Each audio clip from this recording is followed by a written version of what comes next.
Create the outdoor oasis you've dreamed of with help from NFM. Whether you're wanting a tranquil backyard retreat or a lively outdoor party space, find something you love from our huge selection with hundreds of new items arriving every day. Patio sets start at just $139. Shop the latest trends in backyard essentials, from rugs and pillows to flower pots and fountains. Long-term financing is available on qualifying purchases. Unwind and discover the joy of backyard living. Big selection, big savings. NFM. Welcome to another edition of the D-Lou Podcast, brought to you by Believe Network. I'm your host, Derrick T. Lewis. This week's episode is going to be a little bit different. This past Monday was the 22nd anniversary of the September 11th terrorist attacks on New York City, the Twin Towers, obviously, New York City, Pennsylvania, where the plane had crashed, and the Pentagon. So it's really just going to talk about Derrick T. Lewis's view of what happened that day, my experience through it all, and that's really it. So if you're looking for conspiracy theories, this is not the podcast for you. This is really just talking about Derrick T. Lewis living in Newark, New Jersey at the time where all of this was taking place across the river from me. This actually starts September 8th, and I'll explain in detail of what happened. So I had just got done that previous Labor Day. I had just got done with the a drum corps season with the Bushwhackers. We had an incredible season. And usually what I would do is after championships were over, after Labor Day weekend, that following Saturday, I would always go to New York City to kind of get drum corps out of my system for a little bit, walk around the city, literally just spend the entire day just walking around, getting some food, the whole 9 yards, just really getting the New York air in my lungs, so to speak, just getting back to, somewhat normalcy, after spending, an entire summer, my weekends away, competing in drum corps. And what happened is this particular Saturday, some friends of mine that were attending a high school in Long Island were doing the Labor Day parade in New York City on September 8th, which is a Saturday. So usually what I would do is, coming from Newark, obviously, I would take the PATH train and I would take it all the way to the World Trade Center. That's what I would usually do. And what I would do actually is I would take the really steep escalator up and another escalator up, and it would lead me to Fulton Street, which is the front area of the World Trade Center. And every single time I would just look up at the Twin Towers, and smile, because, the Twin Towers was just such a fixture. If you were living in North Jersey, New York, or you were living in, Southern Connecticut or anything like that, or if you were a tourist, you were driving on the turnpike and you can just see, the World Trade, the Twin Towers, that was a fixture. You know what I mean? Look at any music video from back in the day, you could see the Twin Towers. You know what I mean? If you look at Jay-Z's music video, Dead Presidents, that came out in '96, the Twin Towers were there. I believe No Time for Fake Ones with Lil' Kim and Puffy, that was filmed in the World Trade Center. It was so many different, films and music videos, or whatever the case, that used the World Trade Center. I mean, it was just such an iconic, buildings, those two buildings, the Twin Towers. But anyways, I took the Ford, I look up at the World Trade Center and I take the Ford train up to Midtown, and I got to see two of my friends, Simon and Amalia. They actually marched the Bushwhackers with me. And after that, I just spent the rest of the day in New York. I went to WWF New York in Times Square when they had their own store there. So, of course, I think I went there and I got a couple of items. May have eaten there, I think. Again, it was just a fun day. Just this it was sunny out. It was just a nice Saturday to just kind of just get out and just be normal, and not hit on a drum and be yelled at by staff. But that was September 8th. You go to bed, there's Sunday, there's Monday, I go to work and all that jazz. Then there's Tuesday, September 11th. Now, the plan was that day is what I used to do before we go into the context. I would go to sleep every night and I would put Music Choice on, which I had with DirecTV at the time. So and there was no interruptions. They would just play. So if you were listening to the 80s channel, it would just be 80s. If you were listening to the The hip hop station, it was just hip hop. If you were listening to the jet, whatever station, it would just play that all the way through. There was no interruptions. So the plan was to get up, about 9:30, check my email, but I had to return videos at Blockbuster by noon and not a minute late, or else I was going to be assessed a late fee. Now, for those of us that were in the pre-streaming world, where we actually watch, VHS, and VCR, there was a place called Blockbuster Video. And yes, we used to just rent them maybe 2 or 3 days at a time. And during this particular time, I was a part of their preferred members list where I was allowed 52 free rentals that year. 52, which meant I could rent as many videos as I want in 1 year's time frame. So I had to return the videos that day. So the plan was to get up, shower, get on the bus, return the videos, get back on the bus, and go to work. That was the plan that day. So September 11th, I get up, and I have no idea of what's going on across the river from me at all. No clue whatsoever. I get in the shower, do my deal, get out, get dried off, and I'm now checking my email.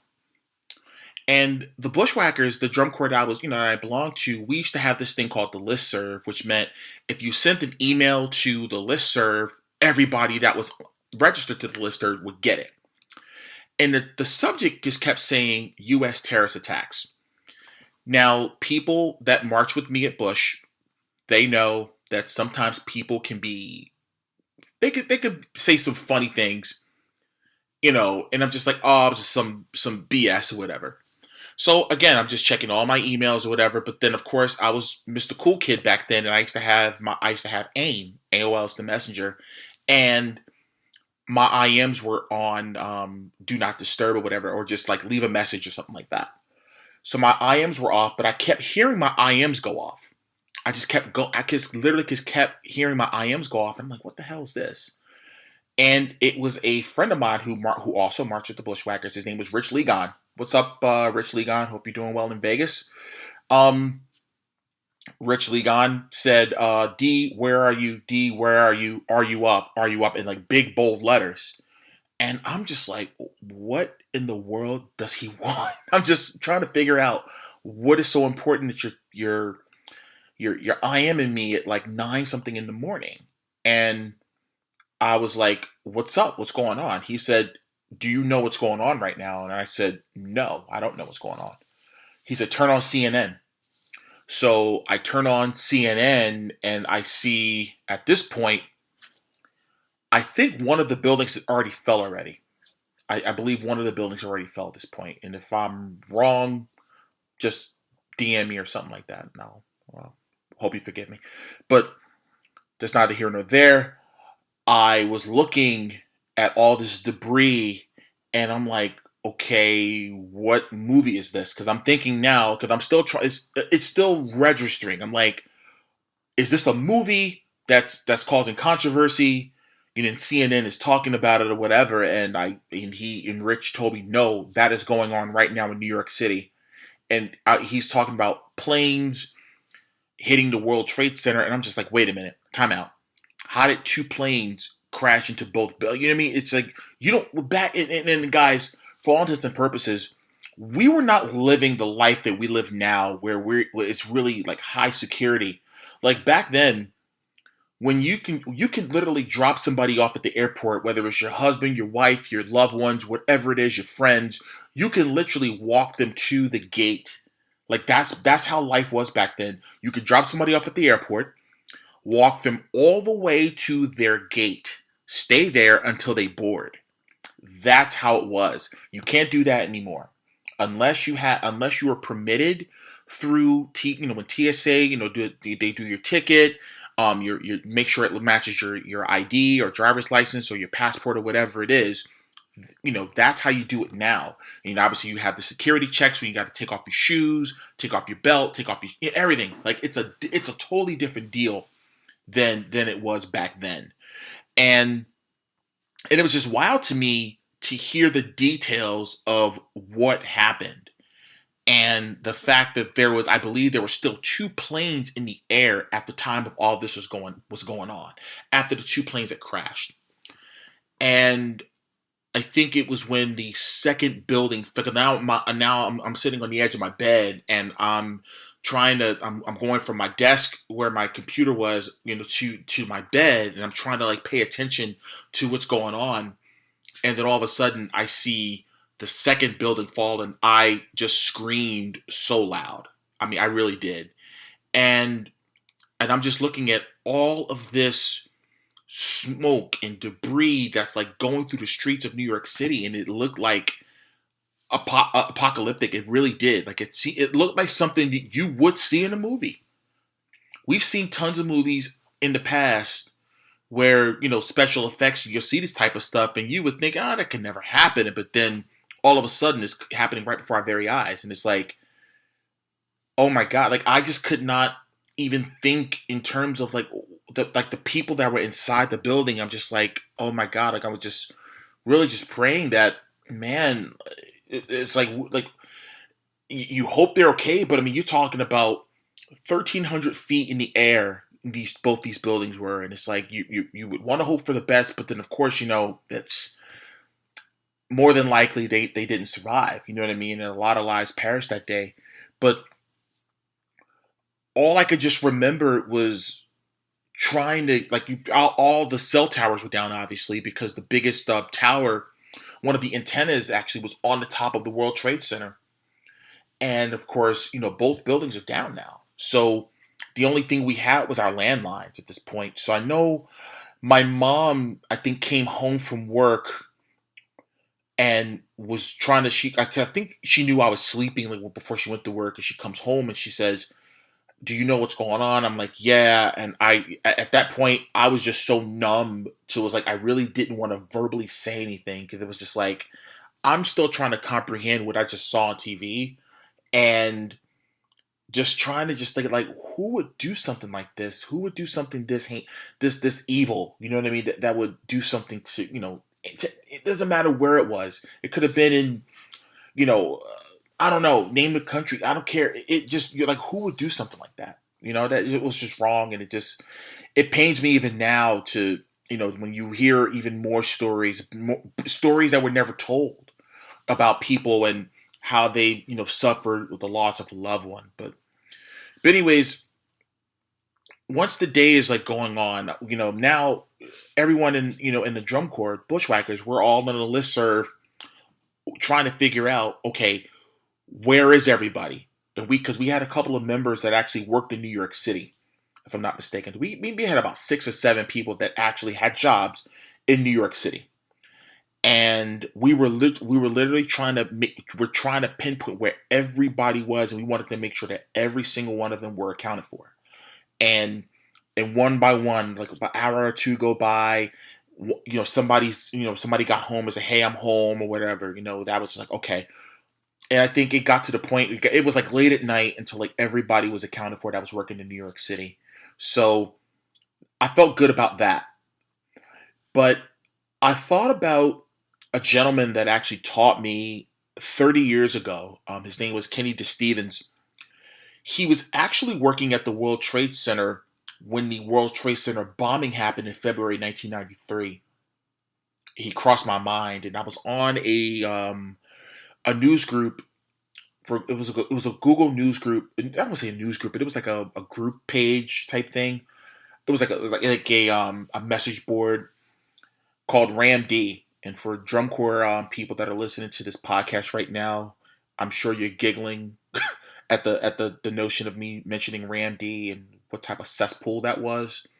That was social media before social media. Let me tell you right now, of the negativity that used to happen in there. But anyways, I remember writing and pleading, wanting to know where. I thought about him, like I wanted to know like where he was, because I remember in '93 he had to leave the drum corps I was marching at the time, because he, work had just got piled up because of, delays of missing work because of the bombing that took place in 1993. He had to leave. So 8 years later, I'm like, oh my God, I hope Kenny's, if he's still working there, I hope he's okay, And to this day, I don't know if he was still working there, or if he was working somewhere else, whatever the case. But I just was, I was so numb. I was laying down at one point because all I could do was just have the TV on. That's all I could do, is because a lot of the channels were out.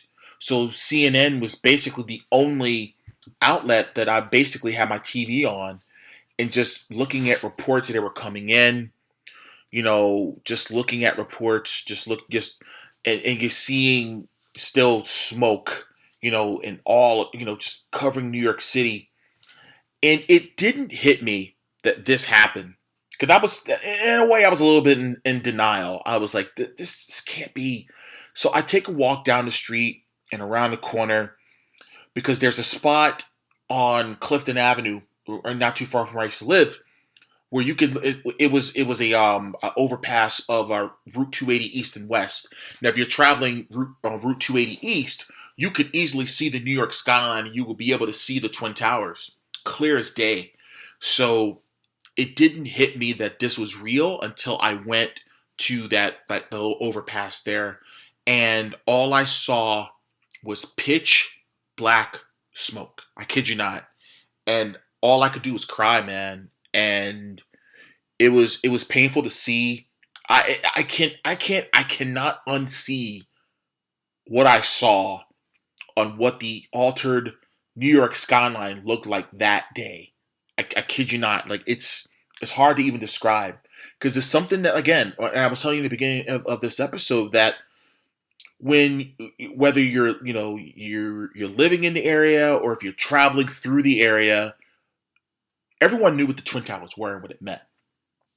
It meant power. It meant, that was an American, staple. Hey, the Twin Towers, New York City, it was iconic, So I go back home, and I'm turning on the news.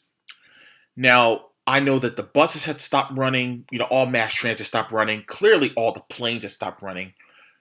But for some reason, the mail did not stop running. So I got a package that day, which was like, oh boy. So what did I do? Because I'm a nervous wreck as it is. I shake the box. I'm like, what the heck is this? But come to find out, it was a couple of videos that I had ordered at DCA World Championships when I was in Syracuse for championships that weekend. And I was like, oh, these are the VHS videos that I ordered, because I saw the I think it was Moran Recordings, I think. Shout out to Mr. Moran. Hope you're doing okay. But that's what it was in the box. So of course I was, watching, trying to get all of this out of off my mind, and because of the planes that got stolen out of Boston, my best friend Jay was living up in Massachusetts at the time. So I called, his mom's landline and just wanted to check in with him. He had asked me, he said, yo, how's it look down there? And I said, bro, it's just not good, and it was hard to even explain, to describe what I saw, and I checked in with a dude that I marched with. He lived out in Pittsburgh, because again, I was thinking about Western Pennsylvania when that plane went down, when they overtook the plane, and they crashed it to the ground before it could do any other damage to any other landmark or whatever. And just checked in with him, and it was just a somber mood that whole time, and then you turn on the TV, then of course 7 World Trade Center falls, it collapses, and I'm just like, oh my God, like what, you know what I mean? And it was hard to sleep that night. It really was hard to sleep that night, and of course, I'm not a big political guy, but if there was a time where this country banded together, white, black, Latino, Asian, no matter what you look like, no matter, what religious background you were, no matter, your sexual orientation, whatever that makes us different than the other, it didn't matter, because we were all Americans for a while. And I'm kind of going off the off the rocker a little bit because it's like it pains me now in the year 2023, 22 years later, where we are as divided as the day is long. And it was just a shame that back then it took a a terrorist attack to unite us, and I just hope that someday, you know, us Americans can find some middle ground at some point to put all of our differences aside and just say let's be one country again instead of divided states of America. That's all I have to say about that. But the next day, and let me back up a little bit. I had called work because remember I was supposed to go to work that day. I called work, once I had the TV on, and my boss, flat out told me, "Hey, man, we're going to shut down. Just until you hear something, we're paying you off. Until we're paying you off. So don't worry about anything. Everything is cool." And by the way, the CEO of the company that I was working for, and God rest his soul, he wrote a letter, to the company in regards to, and he basically gave us the option to work for, like, I think it may have been like for the next week or two, gave us an option to work or not, and it didn't matter. He was paying us anyway, because this is one of the most craziest, incidents, in American history. I'm using crazy, but it's true because it was crazy because it was something that you thought you would never ever experience, and it just really goes to show you the human spirit, and our CEO, and wanting us to just kind of just take time to reflect and everything. But the next day, September 12th, I had to get out of the house. Like I had to do something to get my mind off of things. And something told me to go up to the college I was going to 2 years prior and see my U.S. foreign policy professor. I was just trying to see if he was there. And we used to talk about some things like this at times. Not so much of, terrorist attacks or anything like that, but just, what if a conflict happened with this country and that country? We will always talk about this type of stuff in class. And I'll never forget, this is the God's honest truth. I go up to the school, I go up to the building where, his office is, and I knock on the door. His door's like kind of halfway open. He sees me and says, "I knew you'd show up. I was waiting for you." I couldn't believe it. And I chuckled, but I'm just like, "Wait, what?" He said, "Yeah, I knew you'd show up. I knew you'd come." He said, "Let's have a chat." And we talked, just about what my feelings were about it. He shared his feelings, and it was just like, man, like, and I guess I was still young. I was I was 2 months shy of my 23rd birthday, and I'm just trying to rationalize, like, how can this happen? And, and he said it. He said, unfortunately, there was a lot of holes in our security system and our homeland security that they figured it out, unfortunately. And that's why I was saying before, for those that, that didn't know about how smooth sailing it was many, many years ago. Like I said, you can just walk up to the gate and, and wait for people, for somebody to get off the plane, or you're walk them to their flight. Like, it was that easy years ago. And like I said, you cannot do that anymore at any airport unless, you're flying private, and, and I'm pretty sure there's security things, in place for that too.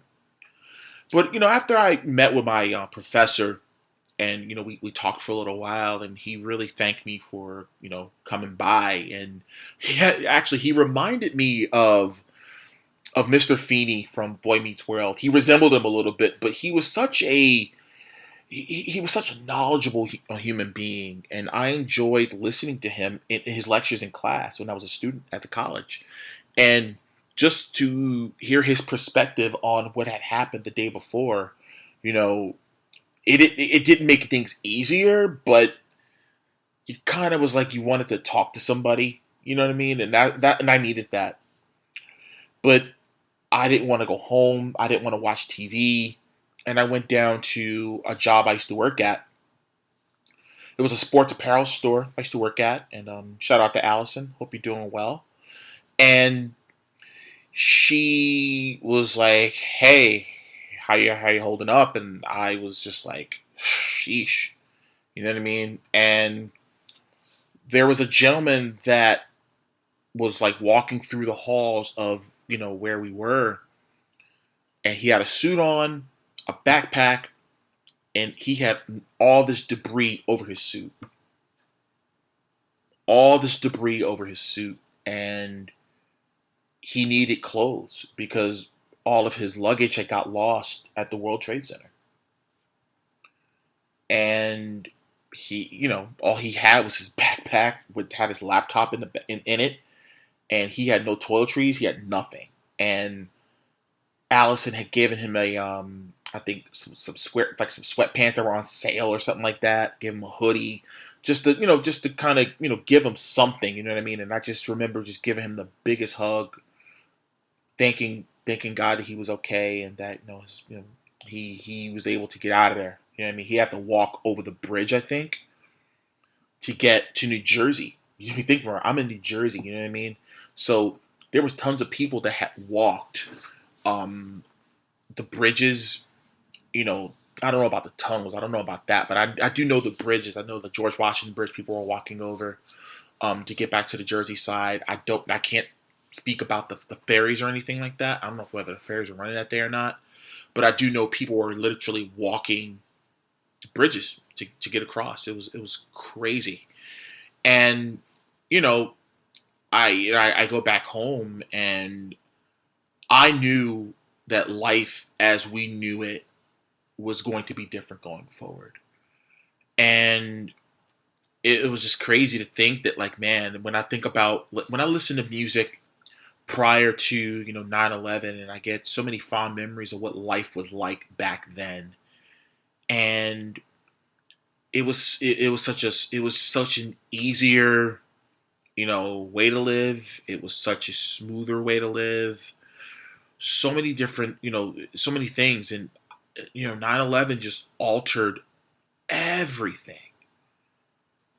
It really did. And I just knew that things are going to be different, just like when the pandemic happened 3 years ago.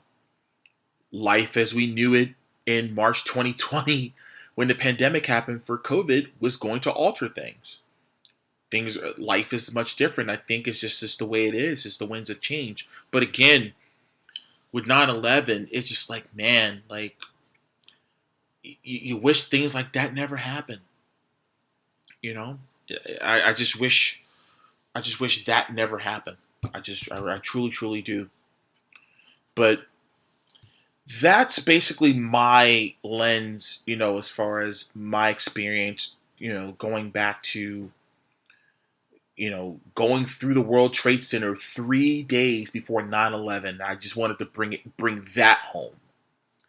That was the part that freaked me out the most. The fact that I was literally walking through the World Trade Center, and 3 days later, it will no longer be there. Insane. But I do know a girl I used to work with. I used to work with her at the security job I used to work at. Her dad was working at Windows of the World. I think it's on the 110th floor. He was in there when that happened, and he didn't make it. And that was unfortunate. I found out about that. But to anybody that's listening to this that may have known someone that lost somebody, and whether it was on the flights, on those 4 airplanes, if it was in the World Trade Center, if it was in the Pentagon or whatever, if you knew somebody that that perished that day, my heart goes out to you. For anybody that was a part of the NYPD or the New York Fire Department, that lost somebody, that who was on the force that day, and their lives were lost. My heart goes out to you, and it's just crazy to think that after all of that, and we were able to rebuild, and it's not the same. Whenever I go to the city now, it doesn't feel the same. Like with the new building itself, it was One World Trade Center, Freedom Tower, I think they were calling it at one point. It doesn't have that, you know what I mean? But it's different. But it's just letting us, it let the world know that we weren't going to, just stay down, that America was going to bounce back. And we did. And for that, I'm grateful that, especially New York City, we were able to bounce back and create some type of normalcy. Well, I didn't mean for this to be a depressing episode. I hope it wasn't, but this was more or less of like a history, as far as like, again, everybody has their own experience from that day. Everybody has their experience from that day.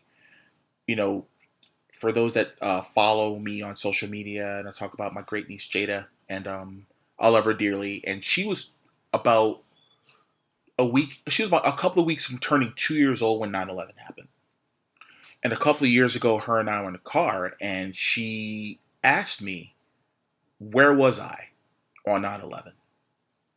And I wasn't anticipating that at all. And I had to take a couple of deep breaths and just kind of go back into the mental Rolodex and give her the whole deal of what happened, basically what I explained to you on this episode. And she was like, oh my God.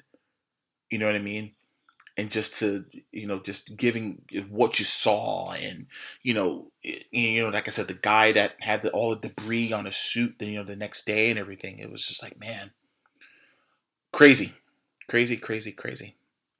Well, I'm going to get out of here in a few minutes, but again, for those of you that have been supporting my new single with Angie Starr's Espacion, again, thank you so much for that. You can go to the link in my bio on all my social platforms. You can go there and you can see the music video, as well as you can see where you can stream the song actually. So if you go there, you'll be able to do that. And that's, again, on all my socials. Also, you can go to my online t-shirt store, shop.derricklewis.com. Again, all my socials. The real DT Lew. Facebook is just different. It's Derrick T. Lewis official page. And if you haven't done so already, make sure you hit subscribe, okay? Whichever platform that you're listening to this on. I don't care if it's Spotify, Apple Podcasts, iHeartRadio, Pandora, Deezer, wherever it is that you're listening to this podcast right now. Make sure you hit subscribe so you automatically get new content every single time that I release it. All right. Well, I'm going to get out of here, and just remember this. No matter what you do in life, always remember to make it count. See you next time. It's easy to see the common signs of transmission trouble. If your engine revs before it falls into gear. If it seems to switch gears for no reason. If shifts are rough, lurching, or clunking. So watch for the signs. Because catching it early could mean repair instead of replacement. And if you do need transmission work, be sure to call Certified Transmission, the job done right at the right price. Find a location near you at certifiedtransmission.com.